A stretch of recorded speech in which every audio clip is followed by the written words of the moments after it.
Pot ಇದು. ಇಪ್ಪ ಪುನಾದಲ್ಲಿರೋದು pot. ಪುನಾನೇ ಇಲ್ರಿ ಇದೆ. ಪುನಾ ಹತ್ರ ಯಾವ್ದು ಪೋಟ್ ಇದು? ಜುಗಡ್ರೆ ಜಿಗೋಡ್ ಪೋಟ್ ನೋಡಿ. ಇಷ್ಟು ಪ್ಲೇನಾದ ಪ್ರದೇಶ ಬಿಟ್ಟು ನಾವು ಸಿಕ್ಕಾಪಟ್ಟಿ ಹೋಗಿಬಿಟ್ಟಿದ್ದೀವಿ.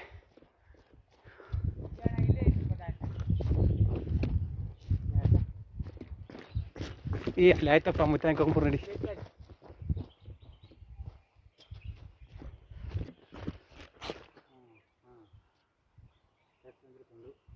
ಹಿಂಗಾದ ಹೋಗ್ಬೇಕಲ್ಲಿ. ಅದೇನಕ್ಕೆ ನೋಡಿ ಮರ ತಳವಿ ನೋಡ್ಕೊಂಬರು. ಅಲ್ಲಿ ಕೇಳ್ಕೊಂಬರು. ಅಲ್ಲಿ ಬಂದ ನಾವು ಈಗ ಇಲ್ಲಿ ಬಂದಿವತ್ತು ಮೇಡ ಏನು ಆ ಗುಡ್ದ ಈ ಗುಡು ಹಿಂಗೈತಿ. ಹಿಂಗೆ ಅನ್ಬೇಡ ಲೈವ್ ಐತಿ.